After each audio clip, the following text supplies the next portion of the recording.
საშინაო სკოლის გაკვეთილებს წარმოგიდგენთ კომპანია Silknet.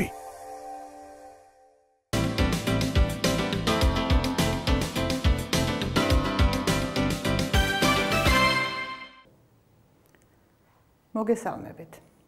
დღეს ჩვენ უნდა შევისწავლოთ ზმნის კილო. რა არის კილო? შევუდაროთ ერთმანეთს ზმნის ფორმები და უფრო ნათლად დაინახავთ, როგორ განსხვავდებიან ისინი ერთმანეთისაგან კილოს მიხედვით. წერს, ხატავს, აკეთებს, აშენებს. ნეტავ წერდეს, ნეტავ ხატავდეს, ნეტავ აკეთებდეს, ნეტავ აშენებდეს. ეს სიტყვა ნეტავ ფრჩხილებში ჩასმულია, რაც იმას ნიშნავს, რომ ამ სიტყვის გარეშეც იგივე შინაარსი გამოიხატება ზმნით. და შევუდაროთ ერთმანეთს, ახლა მესამე შემთხვევასაც შევუდაროთ, წეროს, ხატოს, აკეთოს, აშენოს.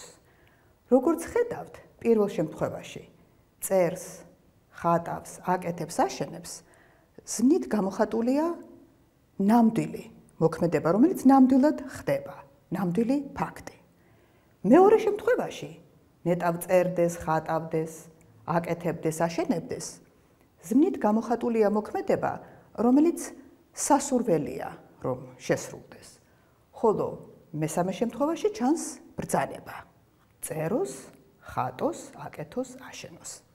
მაშასადამე, კილო არის ზმნის ფორმა, რომელიც გვიჩვენებს, თუ როგორ უნდა იქნეს გაგებული ზმნით გამოხატული მოქმედება, როგორც ნამდვილი ფაქტი, როგორც სასურველი, თუ როგორც აუცილებლად შესასრულებელი. ამის მიხედვით ქართულში გვაქვს 3 კილო: თხრობითი, კავშირებითი და ბრძანებითი. თხრობითია კილო, რომელიც გვიჩვენებს, რომ ზმნით გამოხატული მოქმედება ნამდვილი ფაქტია. მაშასადამე წარმოგვიდგენს ნამდვილ ამბავს. ვიღაცა ნამდვილად წერს, ხატავს, აკეთებს და აშენებს. წერს, დადის, მიდის, მოდის და უამრავი ზმნა შეიძლება აქ წარმოვადგინოთ. კავშირებითია კილო, რომელიც ზმნით გამოხატულ მოქმედებას წარმოგვიდგენს საოცნებოდ, ნეტავ გაკეთდეს, სასურველად. ნეტავ წერდეს, ხატავდეს, აკეთებდეს, აშენებდეს, მოდიოდეს, დადიოდეს და სხვა მრავალი. ხოლო ბრძანებითია კილო, რომლის მიხედვითაც ჩანს, რომ ზმნით გამოხატული მოქმედება აუცილებლად უნდა შესრულდეს. მაშასადამე მთქმელის სურვილი უნდა შესრულდეს. და აქვე მოგახსენებთ, რომ ეს მთქმელი პირველი პირია. პირველი პირი უბრძანებს მეორე პირს ან მესამე პირს. აქ მესამე პირის ფორმებია წარმოდგენილი. ახლა რაც შეეხება ბრძანებით კილოს, მას ბრძანებითი ჰქვია და ნამდვილად ბრძანებითის ფორმებია აქ წარმოდგენილი, მაგრამ თვითონ ბრძანებითის ფორმას ზოგჯერ და არც თუ იშვიათად იყენებენ სხვა შინაარსის გამოსახატავადაც. ანუ ფორმა ისევ ბრძანებითის არის, მაგრამ ყურადღება ექცევა უკვე წინადადების შინაარსს, კონტექსტს. ერთ შემთხვევაში ბრძანებითის ფორმამ შეიძლება გამოხატოს თხოვნა. მაგალითად, გთხოვ, მოგწერე წერილი.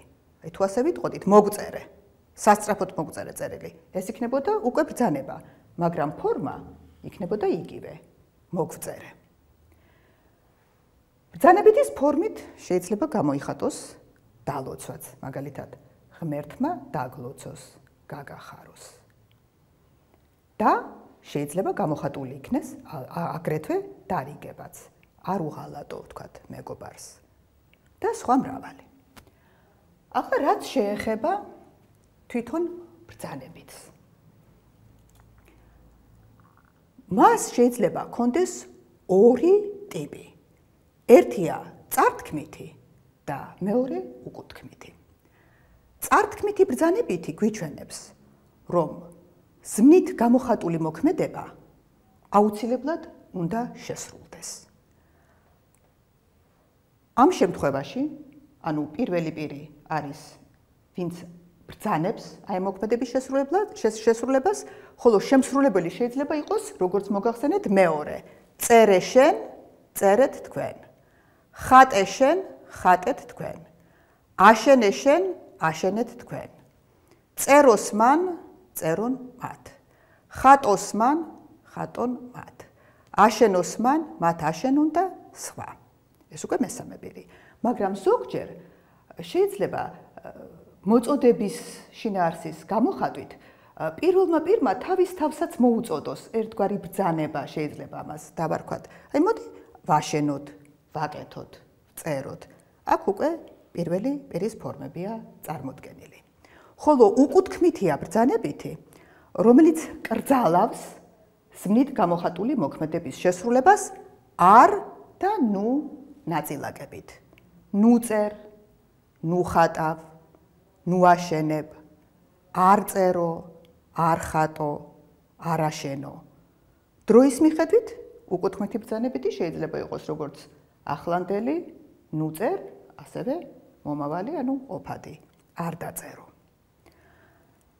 საერთოდ კავშირებით თავისი რაიმე ასე გამოყოფილი ნიშანი აქ არ ჩანს, არ აქვს, მაგრამ არსებობს ერთი ფორმა ზმნისა, ზმნის წინების სხვადასხვა ვარიანტით არის აქ წარმოდგენილი. წადი, მიდი, მოდი, ჩადი, გადი. და აი ეს ფორმები მხოლოდ ბრძანებით გამოხატავენ. მაგალითად, წადი